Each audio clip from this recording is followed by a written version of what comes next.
Queridos irmãos e irmãs, vamos entrar na liturgia do 25º domingo do tempo comum, ano litúrgico C.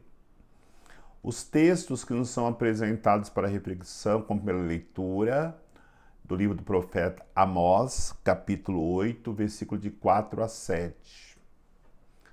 O salmo responsorial é o salmo 112, como segunda leitura da primeira carta de São Paulo a capítulo 2, versículo de 1 a 8. O Evangelho é o Evangelho de São Lucas, capítulo 16, versículo de 1 a 13. Esta liturgia do 25º domingo é uma liturgia da palavra que supera qualquer outra liturgia dos anos litúrgicos em relação a uma denúncia social. Aliás, as três leituras se revelam como uma denúncia social. E por isso, como vocês nunca ouvirão eu falar aqui de maneira intensiva da realidade social que nos apresenta a liturgia desse final de semana. A primeira leitura do livro do profeta Amós alerta sobre a justiça social em relação ao comércio.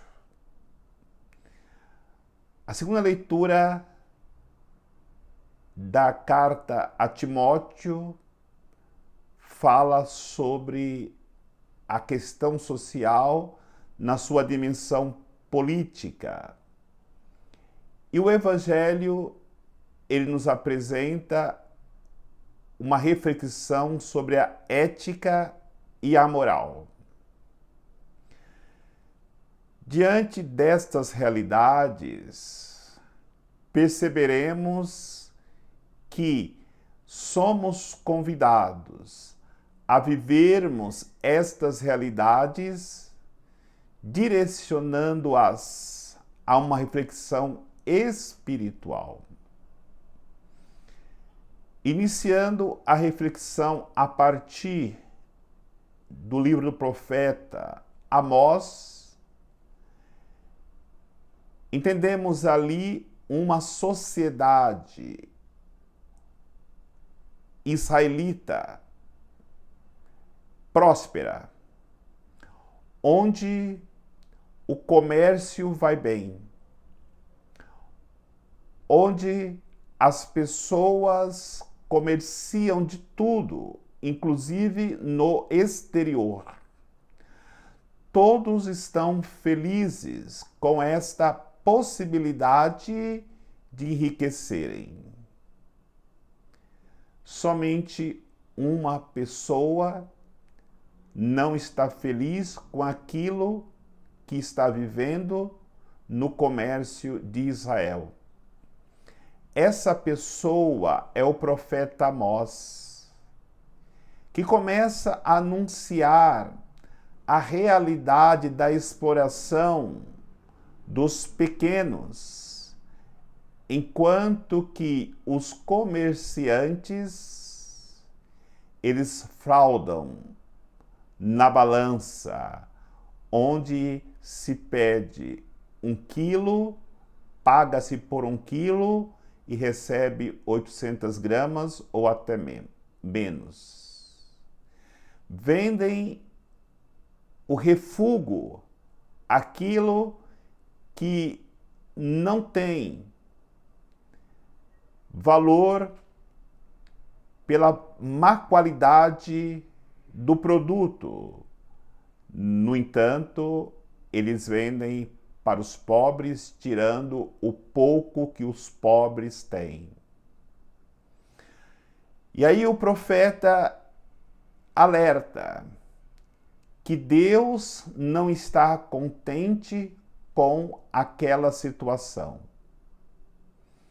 E cada um que age desta maneira, de maneira injusta, de maneira fraudulenta, terá que pagar pela injustiça cometida, pela exploração cometida.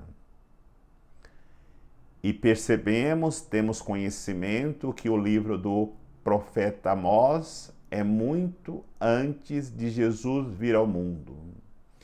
E a situação, ela continua até hoje ainda. O comércio fraudulento, a exploração dos pobres, a sonegação de impostos, levando assim o maior sofrimento para as pessoas que são de extrema necessidade.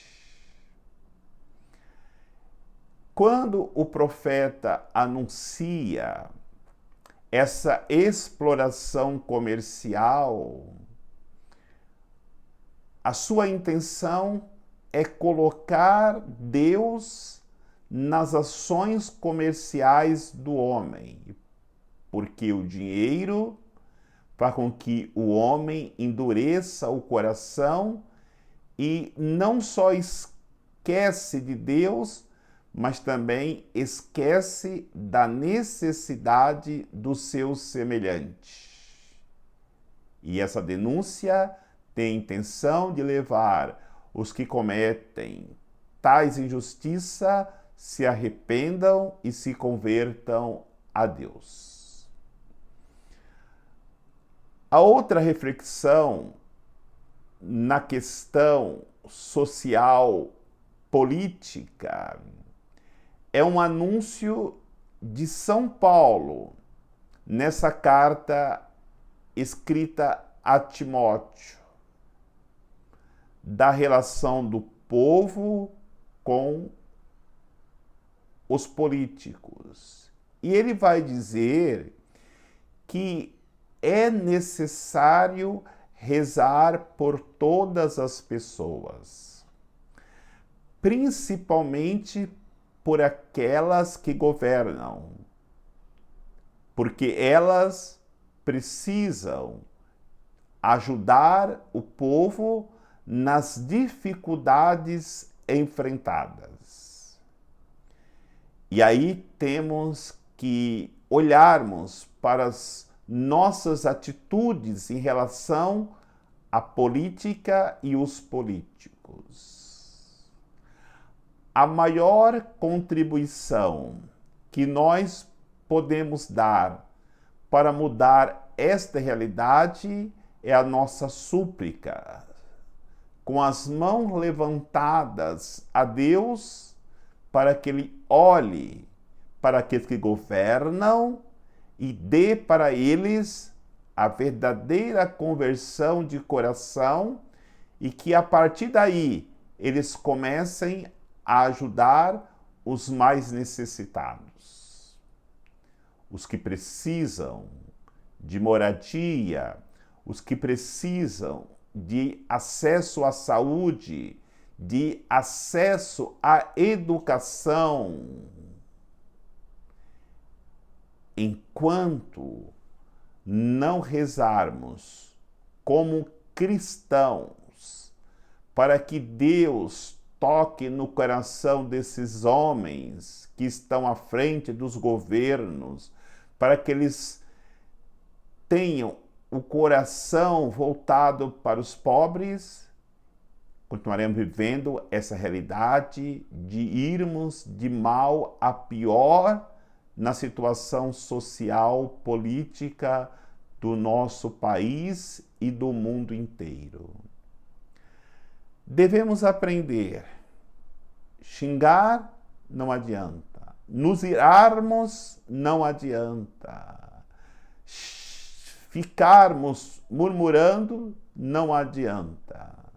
A única coisa que pode mudar a realidade é Deus. E Deus, Ele se comove com oração, com o clamor do seu povo na necessidade que os mais pobres vivem. E a terceira reflexão, já no Evangelho, é uma reflexão ética moral. A parábola que Jesus conta no Evangelho de hoje é uma parábola que nos ensina como uma pessoa vive sem ética e sem moral. Infelizmente, esta parábola é uma realidade no mundo de hoje. Um homem trabalha para o seu patrão, administra os bens do seu patrão. E o que ele faz? Ele começa a agir de forma corrupta, levando prejuízo ao seu patrão. E o patrão descobre esta falta de ética, esta falta de moral do seu administrador. E como é justo, ele toma a decisão de demiti-lo.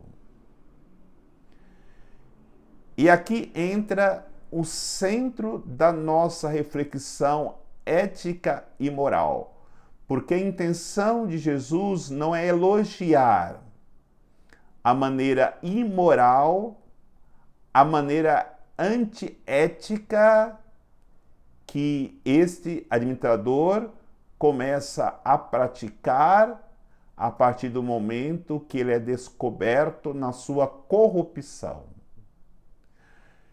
E aí Jesus mostra, ele começou a chamar os devedores do seu patrão e começou a diminuir o valor que eles deviam.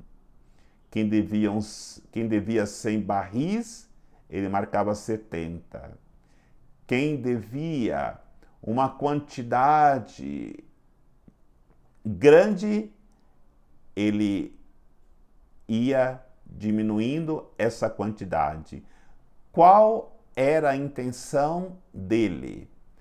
Fazer amigos, para que quando estivesse desempregado, ele poderia recorrer a estas pessoas, para que elas também as ajudassem. No entanto, e aí está a questão da parábola, Jesus quer mostrar que um mundano, uma pessoa antiética, uma pessoa sem moral, muitas vezes usa da prudência, usa da realidade virtuosa que deveria ser usada para o bem, mas acaba usando para o mal. Enquanto que os cristãos, que deveriam ser mais ativos no combate do mal, quando vê o mal no mundo, se torna passivo e não toma nenhuma atitude em relação à corrupção do mundo, a corrupção das pessoas. Aí ele vai dizer que os filhos das trevas são mais espertos do que os da luz. A passividade dos filhos da luz faz com que os filhos das trevas se tornem mais em evidência do que os filhos da luz. E aí podemos entender aquilo que eu comecei a refletir. É uma liturgia da palavra extremamente social. Não esqueçamos, estamos vivendo o mês da Bíblia. E a liturgia de hoje nos leva a refletirmos que sim, a liturgia, a palavra de Deus, a nossa igreja é espiritual, mas ela não esquece de olhar para a realidade concreta, social que nós vivemos, para que possamos contribuir para a mudança dessa realidade, onde as pessoas possam encontrar de fato a justiça, o amor, a misericórdia. E não podemos deixar de pontuar que estas três realidades que nos ensinam cada uma das leituras são fundamentais para mudarmos a realidade do mundo. O comércio, a política, a ética e a moral de cada cidadão, para que possamos assim ajudarmos as pessoas a se encontrarem consigo mesmo e, consequentemente, com Deus. Que Deus nos abençoe, em nome do Pai, do Filho e do Espírito Santo. Amém.